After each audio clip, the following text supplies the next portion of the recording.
राधे राधे दोस्तों। आज की कहानी है गलतफहमी। नीरज और सोनम की शादी को अभी कुछ ही महीने हुए थे। घर में हर तरफ खुशियों का माहौल था। लता जी और अशोक जी ने बेटे की शादी करके राहत की सांस ली। उनकी बहू सोनम स्वभाव से बहुत शांत और समझदार थी। वह हर काम को बड़ी लगन से करती थी।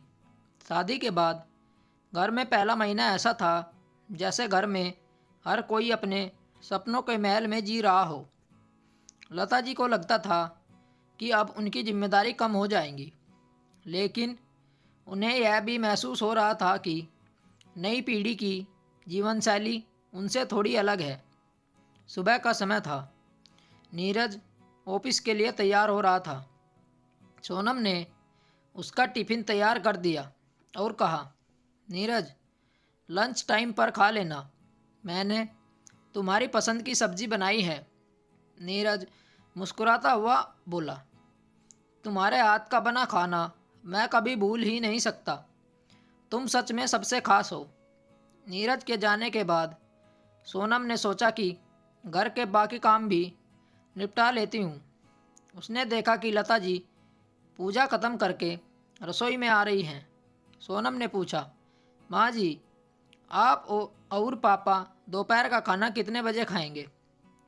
मैं गरम रोटियां बना दूंगी।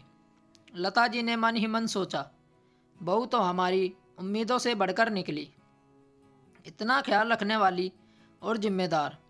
थोड़ी देर बाद सोनम ने सोचा, जब तक माँ जी और पापा जी खाना खाएंगे तब तक मैं चाय बना लेती हूँ।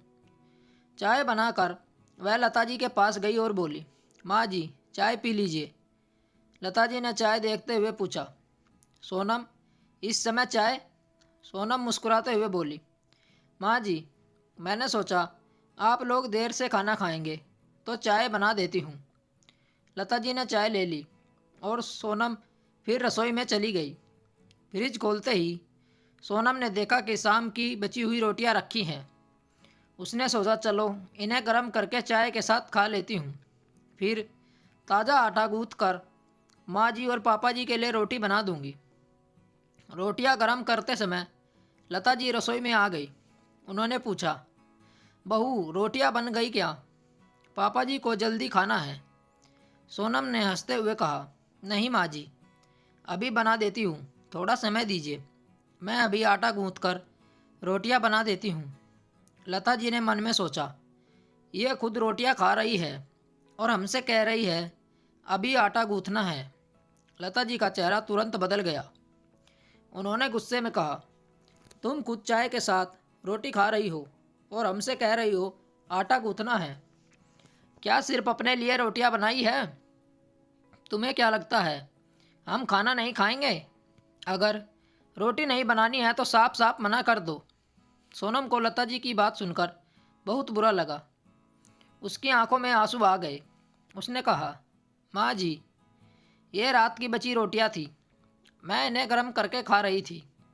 यह कहकर उसने तुरंत चाय पीना छोड़ दिया और रोटी बनाने में लग गई। सोनम की बात लता जी को सुनाई तो दी, लेकिन गुस्से में उन्होंने अनसुना कर दिया और रसोई से बाहर चली गई। सोनम ने खुद को संभाला और सोचा, शायद माँ जी को मेरा तरीका अच्छा नहीं लगा, अगली बार मैं और ध्यान रखूँगी। शाम को अशोक जी ने देखा लता जी कुछ चुपचाप सी बैठी हैं। उन्होंने पूछा, लता, क्या हुआ? तुम्हारा मूड क्यों खराब लग रहा है? लता ने गुस्से में कहा, क्या बताऊं, आजकल की बहुएं खुद को ज़्यादा समझदार मानती हैं। अशोक जी ने हैरानी से पूछा, क्या कर दिया बहू ने? तभी सोनम चाय लेकर आई और बोली, पापा जी, गलती मेरी ही है। मैंने माँ जी से कहा कि अभी रोटी बनाकर देती हूँ। मैं रात की रोटी खा रही थी। माँ जी को लगा मैं ताज़ी रोटियाँ बनाकर खा रही हूँ। मुझे लगा मैं उनकी सेहत का ख्याल रख रही हूँ और इसलिए मैंने उन्हें रात की रोटी नहीं दी। लेकिन माँ जी बुरा मान गई।